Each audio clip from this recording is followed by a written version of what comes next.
This is Joan Joosten, or Houston, depending on how you pronounce it. She was a Dutch national who came to the United States with her husband in 1929 and was naturalized in, I believe, 1935. And when World War II broke out, her and her husband both joined the military. Joan was part of the first officer class of the Women's Army Auxiliary Corps, and she was subsequently assigned to the 149th Post Headquarters Company. The 149th Post Headquarters Company was a company requested by General Eisenhower to come to North Africa after the invasion and serve at Allied Force Headquarters because they desperately needed men, soldiers. They desperately needed soldiers to do jobs behind the lines. And even though they were behind the lines, they were still officially in a combat theater, and they were under bombardment. I believe Algiers, where they were stationed, was bombarded 55 times in the first couple of months that they were there. So, or maybe the first month, I'll have to double check that. Anyway, Joan is a very interesting character. She was one of 5 officers with the 149th Post Headquarters Company, and she was third in line. She did multiple things within the company. She was a censor. She acted as the MP. She acted as the personnel clerk. Each of these officers did a lot of kind of flying by the seat of their pants work because there really wasn't a framework for having women in a combat theater when they got to Algiers. According to immigration records, she did have some college under her belt, and she was also fluent in several languages, including, I believe, French, German, a little bit of Romanian, Dutch, of course. But she and her fellow WAACs were pioneers at this time, and back in the States, it was a little bit frowned upon for women to be serving in a combat theater, and so there was a big press push to try to convince Americans that this was a good idea. There was a personnel or a manpower shortage in North Africa at this time, so Eisenhower was really insistent that he needed these women to serve. And my book that's coming out in November the characters are loosely based on the women of the 149th Post Headquarters Company.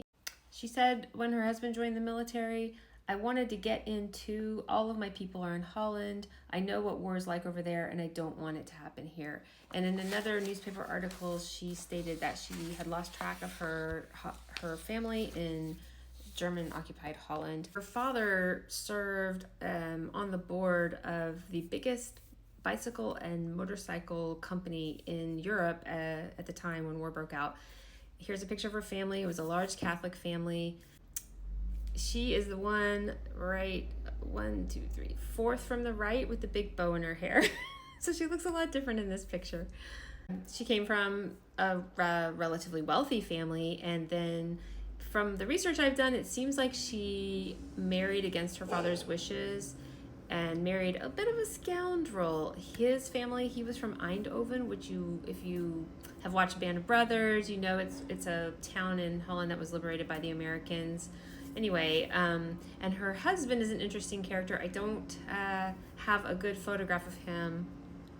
His name was Paul, and he joined the army, and his army record is a little interesting because he's sick a lot. He's like, has a cold, has this, has that.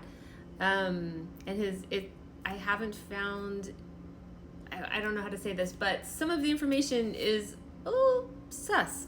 So, I also found out that he had a brother that worked with the Dutch resistance and was actually, he died in a concentration camp in late 1943, I believe. So I am a bit curious about if her husband possibly worked with OSS or behind the lines somehow, but I haven't had any confirmation on that.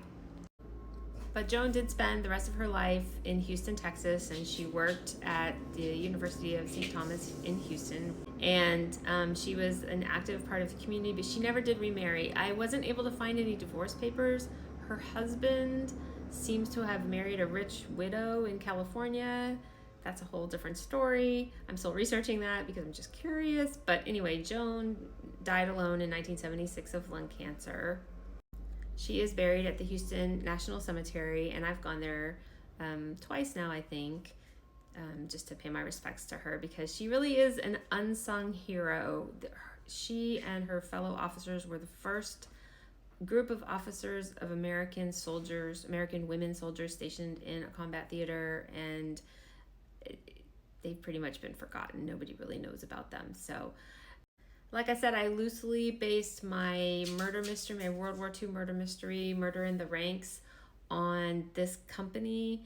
And I hope that my book might get people interested in these women, because they were amazing and really courageous, and they had a lot of difficulty finding their place in this new women's army.